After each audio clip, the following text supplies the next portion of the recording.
माझ्या बालमित्रांनो, कसे आहात तुम्ही? मजेत ना? मी आहे शालिनी हुबळीकर आणि माझ्या चॅनल मध्ये तुम्हा सर्वांचं खूप खूप स्वागत आहे।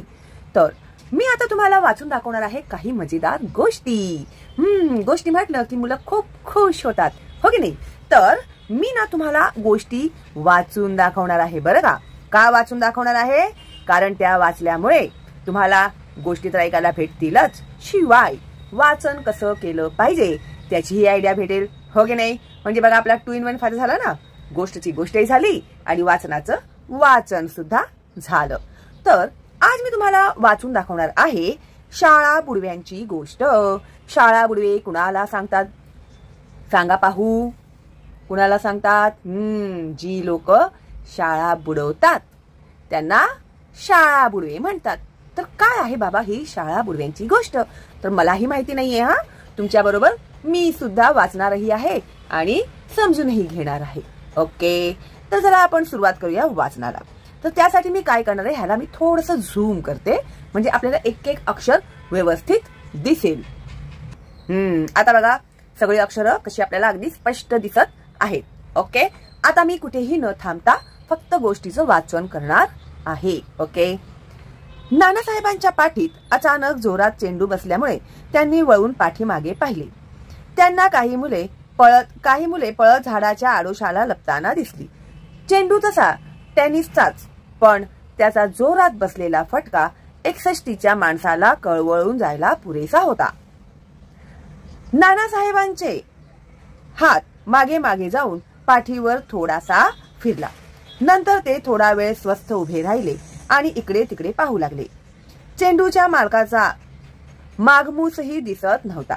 नानांनी वाकून चेंडू हातात घेतला आणि डाव्या हातातून उजव्या हातात आणि उजव्या हातातून डाव्या हातात असा फेकीत फेकीत ते शांतपणे बागेतून चालू लागले। त्यांच्या मागच्या बाजूला काही मुले एकत्र आली। त्यांची कुजबूज नानासाहेबांच्या लक्षात आली। त्यांनी हेतुपूर्वक त्यांच्याकडे पाहायचे नाही असे ठरवले। थोड्याच वेळात त्यांच्या अपेक्षेप्रमाणेच घडले। त्या मुलांपैकी एक चुणचुणीत मुलगा पुढे आला आणि लढीवाळपणे म्हणाला, आजोबा, तुम्हाला चेंडू लागला तर नाही ना? नाना हसत हसत म्हणाले, लागला नाही कसा? अगदी जोरात पाठीत बसला। त्यावर तो मुलगा म्हणाला, स्वारी आजोबा, आमचा हेतू काही तुम्हाला मारण्याचा नव्हता। नाना जरा गुस्सा आल्याचा आव आणून म्हणाले, तुमच्या हेतूबद्दल माझं काही म्हणणं नाही, पण त्या चेंडूने माझी पाठ सणसणीत सडकली हे खरं आहे। तो मुलगा घाबरून म्हणाला, स्वारी स्वारी, खेळताना आमच्या हातून चूक घडली खरी। एवढ्यात त्याचे साथीदार तिथे जमा झाले होते। त्यांनीही नानांच्या पुढे दिलगिरी व्यक्त केली आणि आपला चेंडू परत देण्याबद्दल त्यांना विनंती केली। नाना मिश्किलपणे हसत म्हणाले, चेंडू परत देतो, पण माझी एक अट आहे। त्याचबरोबर सगळी मुले चिंतातूर झाली। आता हा म्हातारा काय अट घालतोय कोणास ठाऊक? या भीतीचं सावट सर्वांच्या चेहऱ्यावर दिसत होतं। सगळे एकमेकांकडे चोरून दृष्टिक्षेप टाकत होते। शेवटी त्यातल्या एकाने धीर गोळा करून म्हटले, तुमची अट तरी काय आहे? नाना म्हणाले, हे बघा, आणि पोरांचे धाबे दणाणले। नानांच्या तोंडातून पुढचं वाक्य काय येतंय तिकडे त्यांचं लक्ष लागलं। हे बघा पोरांनो, तुम्ही जर मला तुमच्या खेळायला घेणार असाल तरच मी तुम्हाला चेंडू परत देईन। हे वाक्य ऐकून सायकलच्या चाकातील हवा एकदम जावी तशी मुलांची अवस्था झाली। सगळ्यांनी एकदम आनंदाने ही अट मान्य केली। अरे, पण फक्त आज नव्हे, मला तुम्ही रोज तुमच्यात खेळायला घेतलं पाहिजे, नाना पुढे म्हणाले। यालाही मुलांनी एकदम आनंदाने होकार दिला, पण थोडं कचरत। त्याबरोबर नानांनी हातातला चेंडू सपकन एकाच्या पोटावर लगावला आणि आबादुबीचा खेळ सुरू झाला। नाना अगदी लहान होऊन मुलांच्यात मोकळेपणाने खेळत होते। मुलांनाही नाना आता परके वाटत नव्हते। 10 मिनिटांनी ते म्हणाले, अरे आता मी दमलो, जरा थांबूया। खेळ थांबवून सर्वजण नाना बरोबर गोल करून बसले। नानांनी मुलांची ओळख करून घेण्यासाठी त्यांची नावे विचारली। प्रशांत, सचिन, रोहित अशी ही इयत्ता 5वीतील मुले होती। नानांनीही आपली ओळख करून दिली। त्यांना आजोबा म्हणण्याऐवजी नाना म्हणून हाक मारण्यास सांगितले। त्यामुळे मुलांना त्यांच्याबद्दल आपलेपणा वाटू लागला. त्यांच्यातलं भीतीचं अंतर कमी झालं, पण आदराचं अंतर मात्र वाढलं. काय रे, तुम्ही रोज सकाळी इथे नियमित खेळायला येता? या प्रश्नामुळे मुलं चांगलीच गोंधळली आणि गडबडली. नानांच्या चाणाक्ष नजरेतून हे सुटलं नाही. 35 वर्षांच्या शाळेत शिकवण्याच्या अनुभवावरून त्यांनी हे ताडलं होतंच की ही मुलं इथे शाळा बुडवून आली आहेत आणि त्यांचं हे बेंड फुटेल म्हणून आता घाबरलेली आहेत. त्यांना सावरण्यासाठी नाना म्हणाले, छान छान, तुम्ही रोज सकाळी नियमित खेळ खेळता, ही फार चांगली सवय आहे. या विधानाबरोबर पोरं आणखी गुदमरून गेली. नानांना त्या मुलांना आपलंसं करून घ्यायचं होतं म्हणून त्यांनी खोटच सांगितलं, अरे 15 मिनिटात तुम्ही माझा घाम काढलात, मी तर जाम दमलोय. आपण भेळ खाऊया का? आता तर मुलांना फारच अवघड वाटू लागले. संभावितपणाचा आव आणत प्रशांत म्हणाला, नाना आम्हाला काही भेळ नको, तुम्ही मात्र जरूर खा. यावर सचिन तत्परतेने उद्गारला, हवा तर मी तुम्हाला भेळ आणून देतो. मग नाना कडाडले, नो नो नो, भेळ आपण सगळ्यांनीच खायची. एकट्याने खाल्लेल्या भेळेला कधीही चव नसते. सर्वांनी भेळ खाण्यातला जो आनंद आहे तो काही वेगळाच असतो. ए सच्या, हे घे 20 रुपये आणि घेऊन ये सगळ्यांसाठी भेळ. चल उठ पटकन आणि लाग कामाला. चल उठ पटकन आणि लाग कामाला. जरा वेळात भेळ आली. गप्पा टप्पा करत भेळेचा समाचार घेणे चालू होते. भेळ खाता खाता नानांनी मुलांची विचारपूस करायला सुरुवात केली. मुले कुठे राहतात, कोणत्या शाळेत जातात, शाळा किती वाजता असते, अशी विचारपूस खेळीमेळीच्या स्वरूपात चालू होती. मुलांच्या मनावर कोणताही ताण नव्हता. मुले मन मोकळेपणाने बोलत होती. शाळा किती वाजता असते या प्रश्नाचं उत्तर या मोकळ्या वातावरणात सचिनने 7:30 ते 12 असे देऊन टाकले. त्याबरोबर सारे जण एकदम चपापले आणि थबकले. नानांच्या तीक्ष्ण नजरेने हे टिपले. ही मुलं शाळा बुडवून इथे आलेली आहेत हे नक्की झाले.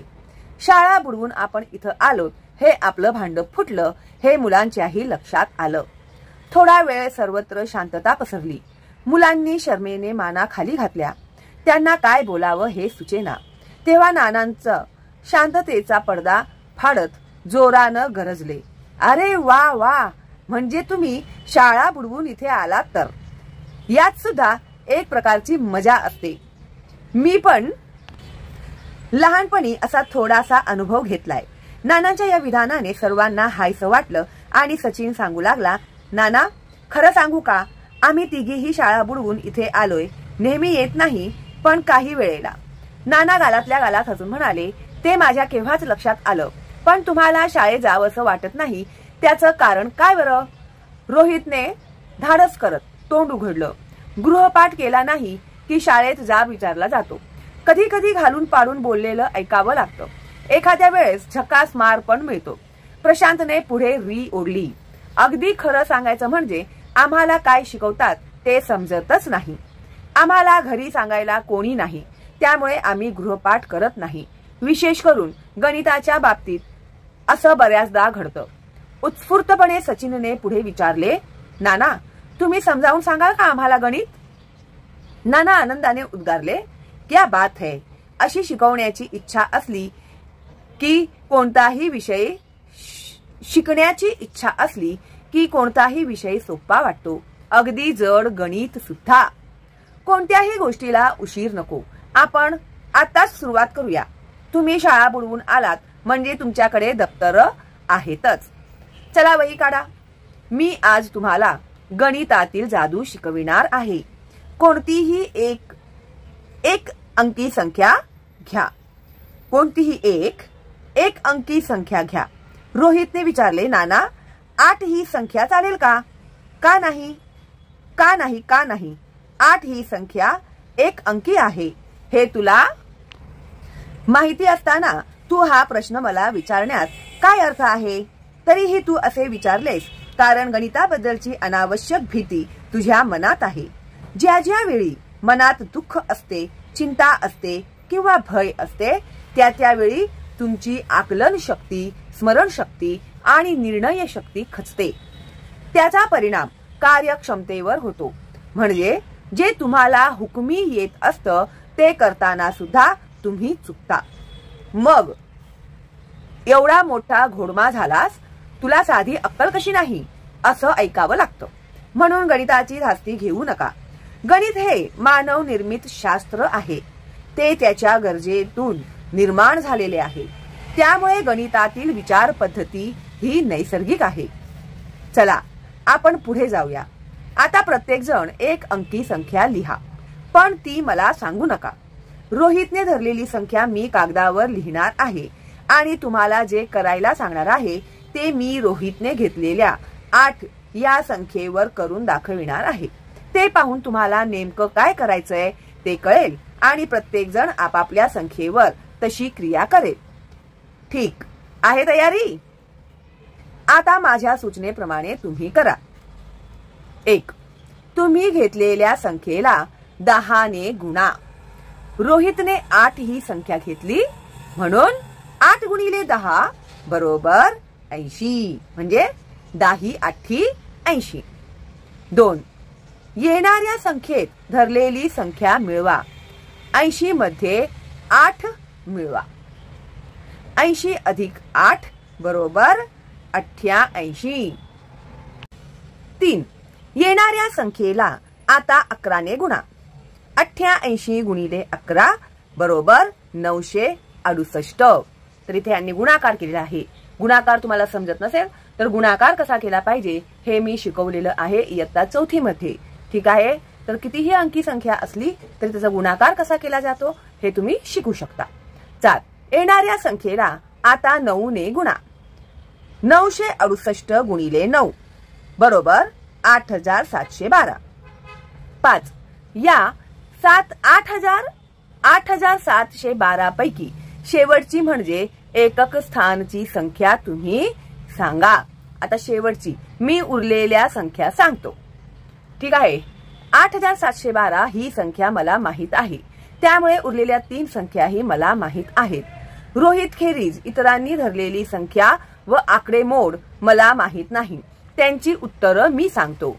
मी उत्तरं सांगण्यापूर्वी पुन्हा एकदा सर्व सूचना सांगतो. तुम्ही तुमची आकडेमोड तपासून पहा. रोहित, तू आता दुसरी संख्या घे आणि सूचनेप्रमाणे आकडेमोड कर. नानांनी सर्व सूचना पुन्हा एकदा सावकाश सांगितल्या. आकडेमोड करायला मुलांना पुरेसा वेळ दिला. सगळे तयार? या प्रश्नाला सामूहिक होकार घेतला. त्यानंतर संख्यांची ओळख परेड सुरू झाली. प्रशांत, माझी एकक स्थानची म्हणजेच शेवटची संख्या आहे 3. नाना, तुझ्या उत्तरातील दशक स्थानचा अंक आहे 2, शतक स्थानचा अंक आहे 6 आणि सहस्र स्थानावरचा अंक आहे 7. काय बरोबर आहे ना? प्रशांत, अगदी बरोबर आहे. कमाल आहे बुवा तुमची.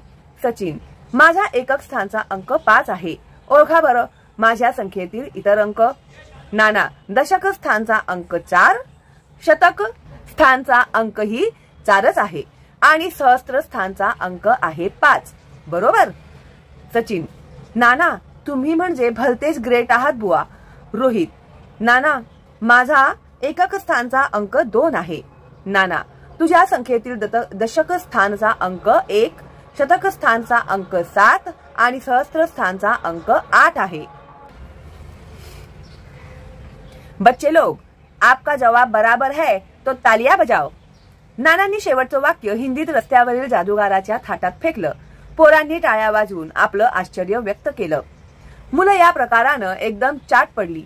प्रत्येकाच्या मनात एक विचार चमकून गेला. वाह, हे आपल्याला कळलं तर पोरांच्यात शायनिंग मारायला उपयोगी पडेल. तेव्हा प्रशांत म्हणाला, नाना हे तुम्ही कसं काय ओळखता ते आम्हाला समजावून सांगा ना. मुलांचा वाढलेला उत्साह पाहून नानांचा जोर वाढला. ते म्हणाले, अरे हे मी शिकवण्याची गरज नाही. तुम्ही आकडेमोड करून आलेली संख्या आणि त्यातील एकक स्थानची संख्या याचं निरीक्षण केलं तर तुमचं तुम्हालाच हे कळेल. थोडा वेळ प्रयत्न करून मुलं म्हणाली, आम्हाला नाही हे जमत. निरीक्षण करायचं म्हणजे नेमकं काय करायचं? नाना म्हणाले, निरीक्षण म्हणजे व्यक्तिगत गुणधर्म, साम्य, फरक आणि परस्पर संबंध पाहणं. आता तुमच्या संख्येतील एकक स्थानचा अंक आणि दशक स्थानचा अंक यात काही संबंध आहे का ते पहा. काही संबंध आहे का ते पहा. मुलांनी थोडा वेळ प्रयत्न केला आणि प्रशांत ओरडला, मला कळलं. दशक स्थानचा अंक एकक स्थानच्या अंकापेक्षा 1 ने कमी आहे. उरलेल्या दोघांनी त्यांच्या संख्येबाबत याचा पडताळा करून पाहिला. मागोमाग तेही ओरडले, आमच्या संख्यांच्या बाबतीतही हेच लागू पडतंय. आता सांगा नाना, पुढे काय करायचं ते. नाना हसत हसत म्हणाले, पुढे काय करायचे. आता जे केले तेच करायचे. निरीक्षण व प्रयत्न.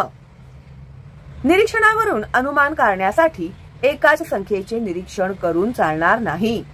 बऱ्याच संख्या घेतल्या की तुम्हाला आपोआप कळेल. तुम्ही थोडा प्रयत्न केला तर ते तुम्हाला येणारच. तिघांनी मिळून विचार विनिमय करून ठरवले तरी चालेल. हे करताना एकमेकांशी चर्चा करायलाही हरकत नाही. ही काय परीक्षा नाही. उलट एकमेकांशी बोलून, चर्चा करून, वाद घालून आणि वेळ प्रसंगी भांडून आपण छान शिकू शकतो. पोरांची चर्चा चांगलीच रंगली आणि काही वेळानंतर त्यांचेच त्यांनी उत्तर काढले. ते असे: 1. दशक स्थानचा अंक हा एकक स्थानच्या अंकापेक्षा 1 ने लहान असतो. 2.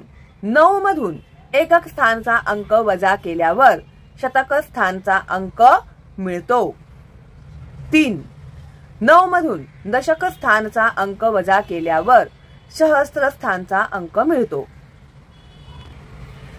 गणिताच्या बाबतीत यशाचा यापूर्वी कधीही स्पर्श न झालेली मुले आज मात्र यशात रुंबत होती.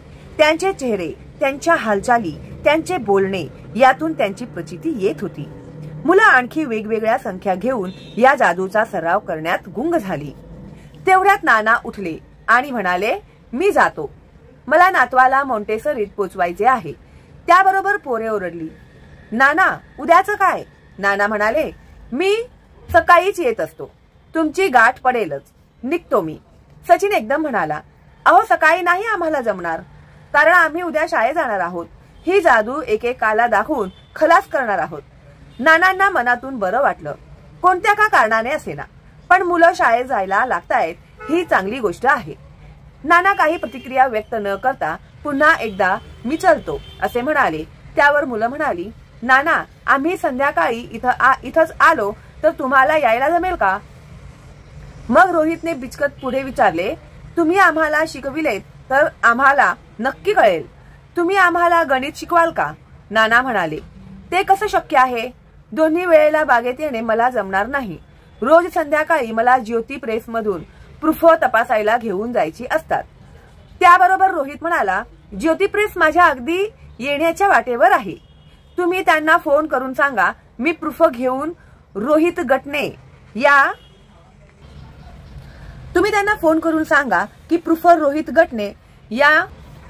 मुलाकडे द्या. मी रोज न चुकता ती आणत जाईन. आता याल ना उद्यापासून संध्याकाळी 5 वाजता अगदी याच ठिकाणी. मुलांनी उचल खाऊन आपणहून शिकण्याची इच्छा दाखवलेली पाहून नाना हो म्हणाले आणि त्यांनी घरचा रस्ता धरला. मुलं मात्र त्यांची घरी जाण्याची वेळ होईपर्यंत, म्हणजे शाळा सुटण्याची वेळ होईपर्यंत तिथंच या गणिती जादूचा सराव करत बसली होती. ही जादू या मुलांना चढली आणि त्या तंद्रीतच ती हळूहळू आपापल्या घरी गेली. दुसऱ्या दिवशी मुलं बागेतल्या ठरलेल्या ठिकाणी 5ला 15 मिनिटे कमी असताना हजर होती. रोहित न चुकता प्रेसमधून नानांची कागदपत्रे घेऊन आला होता. मुलं गप्पा मारत होती, पण मधून मधून त्यांचं लक्ष घड्याळाकडे जात होतं. केव्हा एकदा 5 वाजतील आणि नाना येतील असं त्यांना झालं होतं. मुलांना आज आपली घड्याळं फारच हळू चालतात असं वाटून त्यांचा रागही येत आला होता. एकदाचे 5 वाजले पण नानांचा पत्ता नव्हता. 5 वाजून 5 मिनिट झाले आणि मुलं आणखीनच वैतागली. त्यांना गप्पाही मारावाशा वाटेनात. 5:10ला लांबून नाना येताना मुलांना दिसले आणि मुलांचा जीव भांड्यात पडला. शिक्षणाची अशी तहान लागली की ते आपोआपच चांगलं होतं. नाना आले आणि मुलं आज सकाळी शाळेत कशी मजा आली ते मोठ्या कौतुकानं सांगू लागली. सर्व मुलांना जादू करून दाखवून पोरांनी चाट पाडलं होतं. हा सगळा गोंधळ लक्षात आल्यावर शिक्षकांनीही या मुलांना जादू करून दाखवण्यास सांगितले. त्यांची जादू वर्गाला शिकविण्यास सांगितली. मुलांना शाबासकी दिली होती. नेहमी गणिताबद्दल बोलणी खाणारी मुलं आज कौतुकानं न्हावून निघाली होती. सगळं सांगून झाल्यावर प्रशांतने नानांना एक प्रश्न विचारला. आम्ही शोधलेल्या नियमाने या उदाहरणांचं उत्तर कसं येतं ते सांगा. नाना मनापासून हसले. त्यांनी प्रशांतचे अभिनंदन केले. का हा प्रश्न मनात निर्माण होणं म्हणजे शिकणं. का हा प्रश्न मनात निर्माण होणं म्हणजे शिकणं. मी याचं उत्तर सांगितलं तर तुमचं शिकणं बंद होईल, म्हणून याचं उत्तर मी तुम्हाला देणार नाही. का याचं उत्तर मिळायला वेळ लागेल, पण त्यात काय बिघडतं. उशीर का होईना. तुम्ही उत्तर शोधले म्हणजे तुम्ही शिकू लागलात. प्रयत्न करा, यश मिळेल. त्यानंतर प्रशांतने नानांना एक जादू शिकवण्याची विनंती केली. त्याबरोबर सचिन म्हणाला, आमचा गणिताचा अभ्यास पण घ्या. त्यावर रोहित म्हणाला, रोज थोडा अभ्यास थोडी जादू. त्याबरोबर नाना हसत हसत म्हणाले, रोज जादू किंवा खेळ, पण गणिताचा अभ्यास पूर्ण केला असेल तरच. रोहित म्हणाला, चला पहिला एकदाचा अभ्यास उरकून टाकू, म्हणजे आपण जादू करायला मोकळे झालो. सर्वांनी वह्या व पुस्तके काढली आणि तयार झाले. नाना म्हणाले, मी काही असं वर्गातल्या सारखं शिकविणार नाही. तुमचा तुम्ही अभ्यास करा आणि जे अडेल ते विचारा. अहो नाना, आम्हाला गणितच येत नाही तर अभ्यास कसला करणार. हे पहा मुलांनो, असं ढोबळ विधान करू नका. तुम्हाला येत नाही म्हणजे नेमकं काय ते सांगता आलं पाहिजे. दिलेलं उदाहरण नीट समजलं का नाही समजलं असेल तर ते करण्याची रीत आठवली पाहिजे. त्यानंतर संबंधित आकडेमोड अचूक आणि जलद करता आली पाहिजे. त्याबरोबर रोहित जरा अपराधी भावनेने म्हणाला, खरं म्हणजे आमची आकडेमोड फार कच्ची आहे. ती कशी पक्की करायची ते सांगा, मग आम्ही घेतो या गणिताचा समाचार. नाना खदखदून हसून म्हणाले, एवढंच ना, चला गणिताच्या खेळातून तुमची आकडेमोड एकदम दुरुस्त करून देतो. या खेळाचं नाव आहे पोचाविशी आणि पिळा मिशी. पोचाविशी आणि पिळा मिशी हा खेळ दोघांनी खेळायचा असतो. प्रथम एकाने 1 ते 5 पर्यंतची कुठलीही संख्या सांगायची, मग दुसऱ्याने त्यात 1 ते 5 पर्यंतची संख्या मिळवून बेरीज करायची. परत पहिल्याने 1 ते 5 पर्यंतची संख्या त्या बेरजेत मिळवायची. असं करत जो 20 ला प्रथम पोहोचतो तो जिंकला. रोहित आणि प्रशांत एक ट्रायल राऊंड म्हणून हा खेळ खेळून दाखवतील. करा सुरू. रोहित 3, प्रशांत माझे 5 बेरीज 5 अधिक 3 बरोबर 8. रोहित माझे 2 म्हणजे बेरीज 8 अधिक 2 बरोबर 10. प्रशांत माझे 4 म्हणजे 10 अधिक 4 बरोबर 14. रोहित बरं, माझे 3 म्हणजे बेरीज झाली 14 अधिक 3 बरोबर 17. त्याबरोबर प्रशांत ओरडला, आता माझे पण 3 म्हणजे 17 अधिक 3 बरोबर 20 आणि मी जिंकलो. नाना म्हणाले, आता प्रशांत आणि रोहित एका बाजूला आणि मी आणि सचिन दुसऱ्या. असे आपण हा खेळ खेळूया. हा खेळ 10 वेळा खेळू. एका आड एक प्रत्येकाने पहिली संख्या सांगायची. प्रत्येक खेळ म्हणजे एक मॅच म्हटलं तर आपण 10 टेस्ट मॅचेस खेळणार आहोत. जो जास्त मॅचेस जिंकेल त्याने ती मालिका जिंकली. चला सुरुवात करा. हे सगळं तोंडी करायचं आहे. साधारण 15 मिनिटात 10 टेस्ट मॅचेस पूर्ण झाल्या. त्यातून मुलांना काही शंका निर्माण झाल्या. 20 पर्यंतचीच बेरीज का घ्यायची.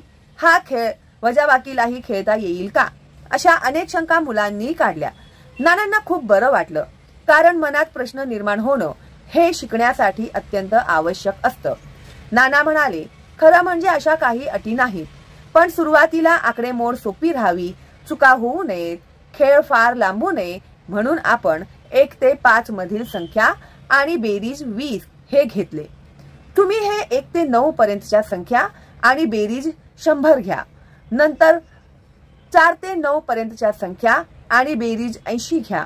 5च्या पटीतील 20 पर्यंतच्या संख्या आणि बेरीज 200 घ्या. असं तुम्ही काहीही मनाप्रमाणे ठरवू शकता. हळूहळू संख्या मोठ्या झाल्या की त्यांचा अवघडपणा वाढतो आणि मोठ्या संख्यांशी झटापट करण्याची सवय होते. तर मुलांनो, तुम्ही याप्रमाणे तुमचा खेळ सुरू करा. वेगवेगळ्या संख्या घेऊन या खेळाचे विविध प्रकार ओळखून पहा. मी तुम्हाला 30 मिनिटं देतो आणि तोवर मी माझी फिरण्याची पहिली फेरी पूर्ण करतो. तुम्ही तिघ असल्यामुळे दोघांनी खेळ खेळायचा आणि एकानं पंच व्हायचं. सगळ्या सूचना कळल्या? खेळ सुरू करा, मी निघतो. मुलांना कामाला लावून नाना अगदी खुशीत फिरायला गेले. खेळातून गणित ही त्यांची लाडकी कल्पना होती. 1ली ते 7वी पर्यंतचा अभ्यासक्रम खेळातून पुरा करता येईल अशी त्यांची धारणा होती. या मुलांची आकडेमोड सुधारण्यासाठी आणखी कोणते खेळ योजायचे या विचाराच्या धुंदीत नाना बागेत फेऱ्या मारत होते. ठरल्याप्रमाणे अर्धा तास झाल्यावर नाना मुलांच्यात अवतरले. मुलं खेळात इतकी गुंगली होती की नाना पलीकडेच उभे आहेत याचा त्यांना पत्ता नव्हता.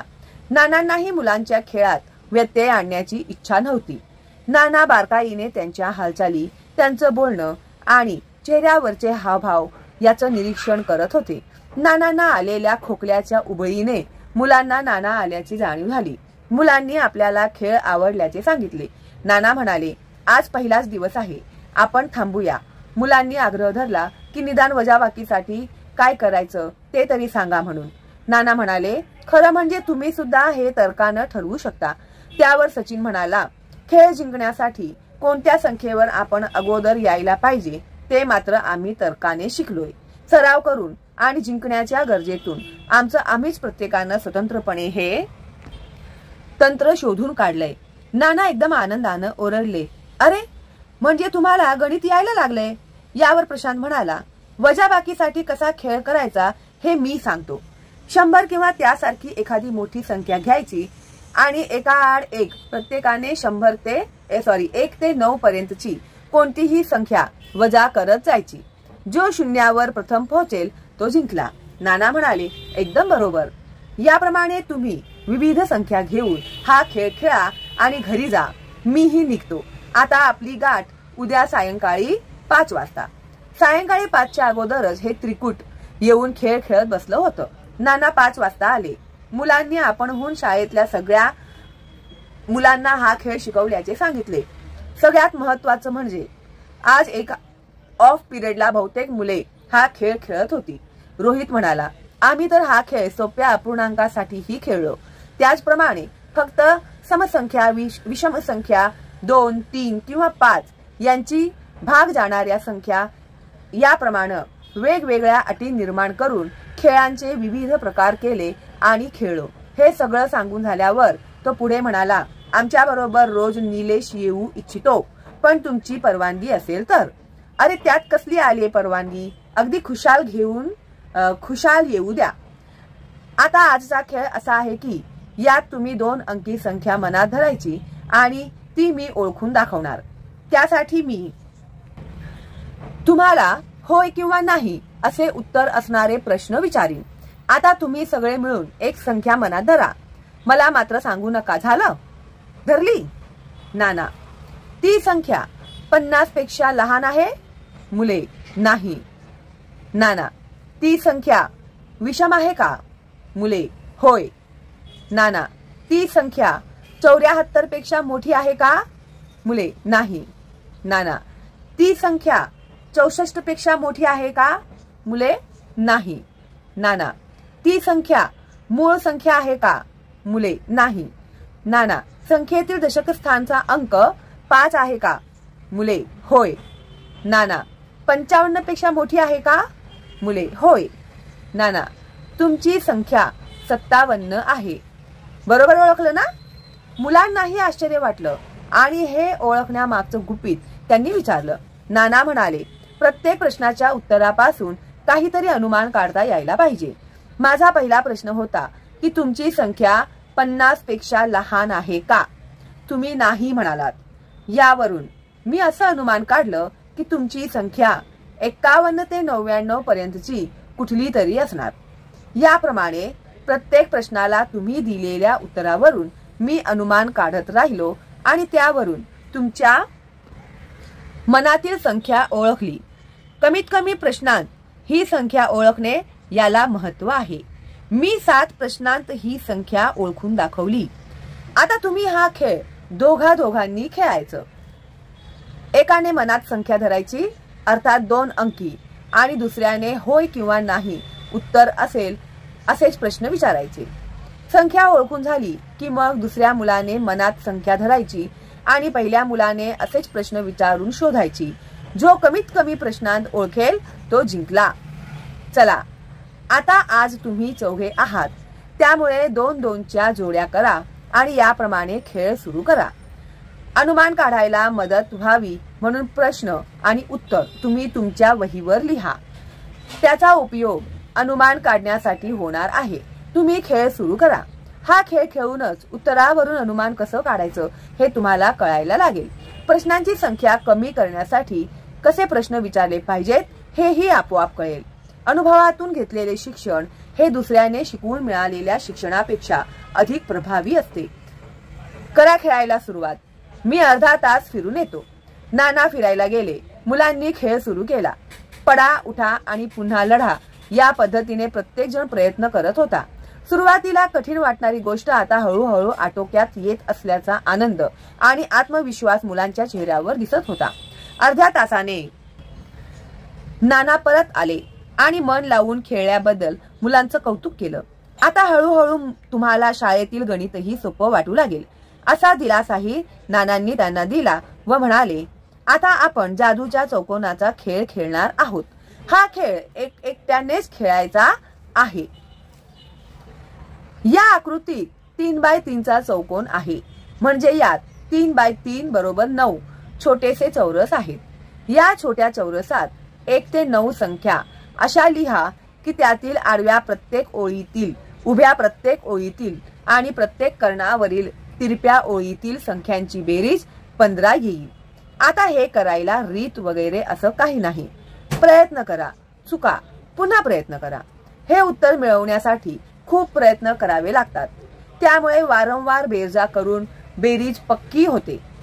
मी आता तुम्हाला 5 मिनिटं देतो. तुम्ही प्रयत्न सुरू करा.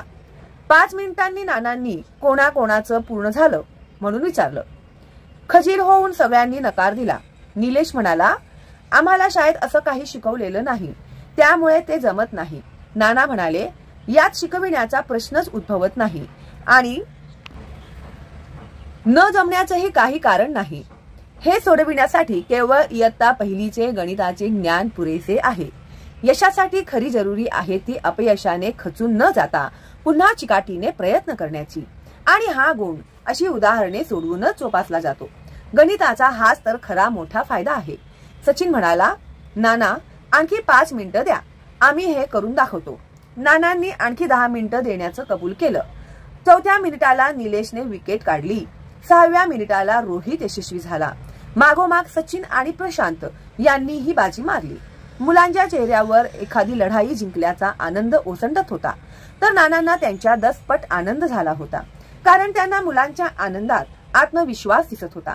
नाना म्हणाले, शाबाश रे माझ्या गबरूंनो, असाच चिकाटीने आणि आत्मविश्वासाने प्रयत्न करण्याची सवय करा. इतक्या निकराचे प्रयत्न करत चला की अपयशालाही कंटाळा येऊन त्यानं यश तुमच्याकडे पोचतं केलं पाहिजे. या गुणांची जोपासना करण्यासाठी आणखी 2 जादूच्या चौरसांची उदाहरणे घ्या. उदाहरण पहिले, 4x4चा म्हणजेच 16 घरांचा चौरस काढा. त्यातील घरांमध्ये 1 ते 16 संख्या अशा तऱ्हेने भरा की त्याच्या उभ्या आडव्या किंवा तिरक्या ओळीतील 4 आकड्यांची बेरीज 34 येईल. उदाहरण दुसरे, असाच 5x5चा म्हणजेच 25 घरांचा चौरस घ्या. त्यात 1 ते 25 संख्या अशा तऱ्हेने भरा की त्याच्या उभ्या आडव्या आणि तिरक्या ओळीतील 5 घरातील संख्यांची बेरीज 65 येईल. ही उदाहरणे सहजी येणार नाहीत, खूप प्रयत्न करावे लागतील आणि म्हणूनच ती दिली आहेत. मी तुम्हाला 10 दिवसांची मुदत देतो. रोज प्रत्येकाने उदाहरण सोडविण्याचा किमान 5 मिनिटे प्रयत्न करायचा. तुम्ही हे एक आव्हान म्हणून स्वीकारायचे आहे. आता आपण तुम्ही पहिली दुसरीच खेळलेला गोळा फुलीचा खेळ, गोळा फुलीच्या ऐवजी अंक घेऊन खेळणार आहोत. हा खेळ पुन्हा दोघांनी खेळायचा आहे. 4x4चा म्हणजेच 16 चौकोन असणारा चौरस काढा. या चौकोनात 1 किंवा 2 यापैकी कोणतीही एक संख्या आलटून पालटून प्रत्येकाने लिहावयाची आहे. ओळीतील शेवटचा अंक लिहिल्यावर आडव्या ओळीतील किंवा उभ्या ओळीतील संख्यांच्या बेरजेला 3 ने भाग जाईल. त्याच्या मालकीची ती आडवी ओळ किंवा उभी ओळ झाली. काही वेळेला एखादी त्याच्या मालकीची ती आडवी ओळ किंवा उभी ओळ झाली. काही वेळेला एखादी ओळ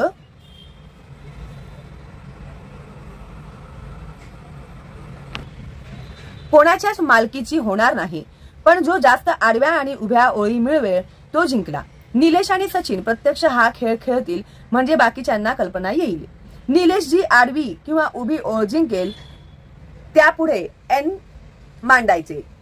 सचिनने जिंकल्यास S मांडायचे आणि रेषेला 3 ने भाग न गेल्यास त्या ओळी पुढे फुली मांडायची. निलेश आणि सचिनने एक डाव पुरा केला. या डावात निलेशच्या मालकीच्या 4 ओळी झाल्या तर सचिनच्या 2च झाल्या. त्यामुळे या फेरीत निलेश जिंकला. याप्रमाणे तुम्ही हा खेळ खेळा.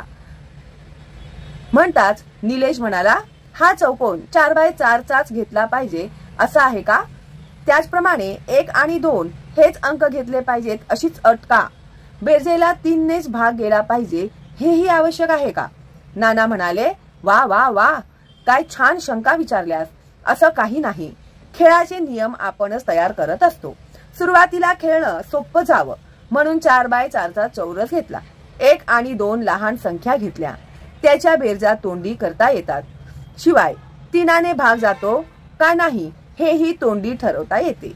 या खेळाचा सराव आता करा आणि एकच खेळ खेळायचा कंटाळा आला की तुम्हीच यात बदल करा. संख्या मोठ्या घ्या. भाग जाणाऱ्या संख्याही बदला. पण कोणत्याही परिस्थितीत खेळातील रंजकता कमी होता कामा नये याची काळजी घ्या. आता माझी निघण्याची वेळ झाली, मी निघतो.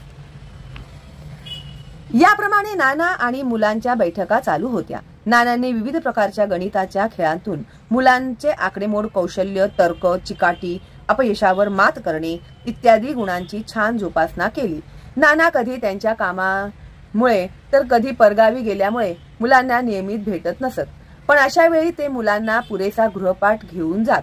मग नाना नसले तर मुलं बागेत येऊन तास दीड तास स्वतःहून अभ्यास करत. शाळेतील गणित आता त्यांना सोपं वाटू लागलं होतं. रिकाम्या तासाला ही चौकडी मुलांचे गणिताचे खेळ घ्यायची. त्यामुळे ते मुलांच्यातही प्रिय झाले होते. वर्गाचे सेक्रेटरी पद पण या चौघांना आळीपाळीने मिळाले होते. त्यांच्या वाढत्या उत्साहामुळे ते एकूण सर्व शिक्षकांचे आणि मुख्याध्यापकांचे आवडते विद्यार्थी झाले. आपण कोणाच्या तरी आवडीचे आहोत ही कल्पना माणसाची प्रतिमा एकदम बदलून टाकते. अशी माणसे सतत प्रगतीपथावर असतात. असेच गणिताच्या यशात डुंबत दिवसामागून दिवस गेले. बोल बोल म्हणता दुसरी सत्र परीक्षा झाली, संपली आणि परीक्षेच्या निकालाचा दिवस उजाडला. सर्वजणच गणितात चांगले गुण घेऊन पास झाले. पहिल्यांदाच हुशार मुले हा किताब सर्वांकडून मिळाल्यामुळे ती अक्षरशः आनंदात डुंबत होती. निलेश वार्षिक परीक्षेचा निकाल वडिलांना दाखवित म्हणाला, बाबा, मला गणितात 80% मार्क मिळाले. हे ऐकून निलेशचे बाबा खेकसले. तू आणि 80% मार्क? पहिल्या घटक चाचणीत गणितात भोपळा मिळवणाऱ्याला पुढे 80% मार्क कसे मिळतील? बाबा, तुमचा विश्वास नसेल तर हे प्रगती पुस्तक बघा ना, निलेश रागाने म्हणाला. इथं तर दिसतायत 80%. कॉपी केल्याशिवाय शून्याचे 80 कसे होणार? तू नक्कीच कॉपी केली असणार. निलेशच्या बाबांनी पूर्वानुभवावरून आरोप केला. निखळ आणि कठोर परिश्रमाने मिळविलेल्या यशाचं कौतुक न होता कॉपी करण्याचा आरोप झाल्यामुळे निलेश भडकला. त्याचा संताप अनावर झाला. वरच्या आवाजात निलेश म्हणाला, एकदा अपयश आल्यावर त्या माणसाने परत कधीही यशस्वी व्हायचं नाही असा काही नियम आहे का? तुमचा विश्वास नसेल तर चला माझ्या बरोबर नानांकडे. निलेशने बाबांचा हात धरला व त्यांना तो बळे नानांच्या घरी घेऊन गेला. निलेशला पाहून नाना आश्चर्याने म्हणाले, अरे निलेश, आज इकडे कुणीकडे? काही विशेष? नाना, हे माझे बाबा, त्यांना तुम्हाला भेटायला मुद्दाम आणले आणि हे माझं प्रगती पुस्तक. निलेशने नानांच्या हातात प्रगती पुस्तक देऊन वाकून नमस्कार केला. नानांनी प्रगती पुस्तक निरखून पाहिले आणि ते उद्गारले, वा वा, छान. निलेश, तुझं हार्दिक अभिनंदन. अरे, तुम्ही आणखी थोडे आधी भेटला असता तर तुम्हाला गणितात सगळेच्या सगळे गुण मिळाले असते. नाना, इथून पुढच्या सर्व परीक्षेत हे मी तुम्हाला करून दाखवितो. तुम्ही जे आम्हाला शिकविले त्यातून आमचं गणित तर सुधारलंच, पण आमच्यात एक प्रचंड आत्मविश्वास निर्माण झालाय. सारा प्रकार पाहून आणि ऐकून निलेशचे बाबा घाबरले. आपली चूक त्यांच्या लक्षात आली. नानांचे त्यांनी आभार मानले. ते म्हणाले, नानासाहेब, तुम्ही फक्त निलेशलाच सुधारले नाही तर मला पण सुधारले. आपल्या मुलाची नीट चौकशी न करता आणि वेळोवेळी त्याच्याकडे लक्ष न देता मी निलेशवर अविश्वासच दाखवित होतो. माझी चूक माझ्या लक्षात आली आहे. नानासाहेब, राग मानू नका, पण निलेश तुमच्या शिकवणीच्या फी बद्दल कधीच काही बोलला नाही. माझी फी वसूल झाली आहे. निलेशची गणितातील प्रगती आणि त्याचा वाढलेला आत्मविश्वास यात मला सारं काही मिळालं. या मुलांच्या निमित्ताने या वयातही मला लहान होऊन या मुलांच्यात खेळायला मिळालं. त्यातून मला माझं वय विसरायला मिळालं. खूप आनंद मिळाला. त्यामुळे मी प्रकृतीने सुदृढ आणि मनाने प्रसन्न राहिलो. जीवनात माणसाला यापेक्षा वेगळं काय हवं असतं? तुम्हा सर्वांना ही गोष्ट आवडलीच असणार, हो की नाही? आणि तुम्ही सुद्धा प्रयत्न करा अशा प्रकारे गणित सोडवण्याची, म्हणजे तुमच्या मनातही गणिताबद्दल प्रेम निर्माण होईल आणि गणिताची भीती निघून जाईल. ठीक आहे? तर तुम्हाला ही गोष्ट आवडली का मला कमेंट करून नक्की सांगा. आणि तुम्ही सराव करत आहात की नाही ते सुद्धा मला सांगा. तर तुम्ही अशाच प्रकारे प्रयत्न करत राहा, म्हणजे गणिताशी तुमची खूप छान मैत्री होईल. ठीक आहे? चला मग आपण आता लवकर भेटूया पुढची गोष्ट ऐकण्यासाठी. ठीक आहे? Bye bye.